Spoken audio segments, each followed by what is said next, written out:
lasciato il XX secolo, il dominio zaparale è ricco di una storia particolare.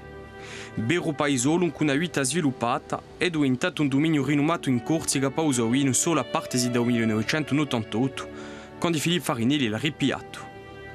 Pacostano è un dei miei compie. Giulio Farinelli ci spiega come sua famiglia lavora. Là, c'est le Castédou rouge, qui est une cuvée quand même assez gastronomique. C'est notre cuvée de garde aussi. Et en fait, l'élevage en barrique lui apporte de la rondeur et du gras qui vont bien avec ce caractère-là. Alors, on a 5 cuvées au domaine. Les cuvées classiques et puis des micro-cuvées un petit peu plus originales qui dépendent de l'année.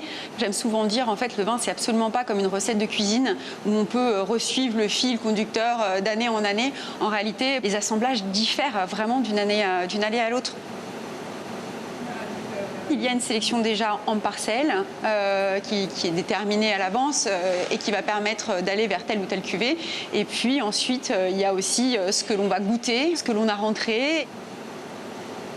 Après la vinification, il y a encore beaucoup d'actions, notamment d'élevage. Là, on est dans le chai à barrique, où une partie de l'élevage se passe.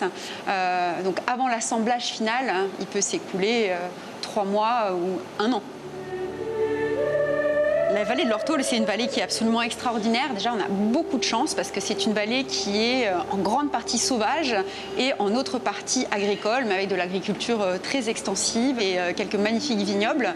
On reste chez nous sur des arènes granitiques, des sols très filtrants, où finalement l'eau tombe très vite et où les vignes souffrent énormément de sécheresse. Alors c'est cruel, mais c'est ce qui est gage de très belles concentrations.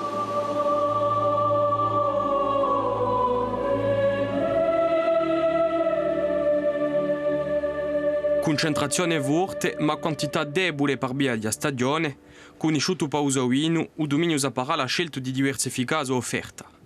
I Farinelli si sono lanciati una sfida, valorizzare questo luogo a storia sconosciuta dal pubblico e di un turismo.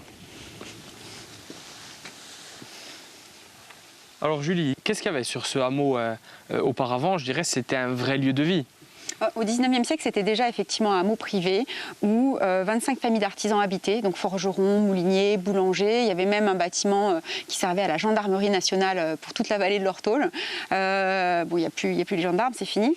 Et puis bien sûr, toute la partie viticole, moulin à huile pour l'huile d'olive, etc. Qu'est-ce que vous avez voulu faire lorsque vous avez repris le domaine?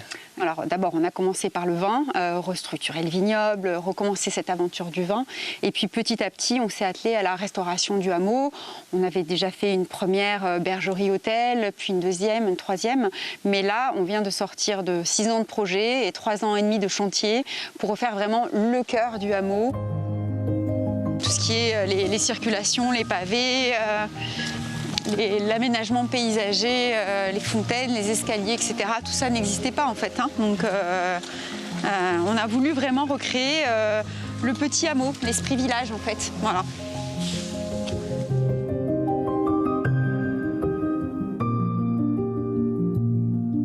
On a refait un hôtel dans l'ancienne maison de maître, un hôtel de 16 chambres et suites, donc ouvert de manière saisonnière, d'avril à novembre, et un restaurant au-dessus de la cave, des dépendances autour de cette petite place où tout converge finalement, que ce soit les bergeries, le restaurant, le vignoble, etc.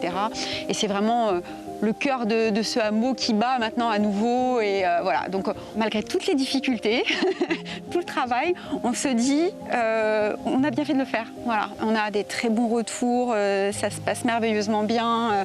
Les gens s'approprient ces allées de pavés, la petite place, les enfants y jouent, les gens s'y retrouvent, etc. C'était vraiment ce qu'on voulait faire et on est ravis.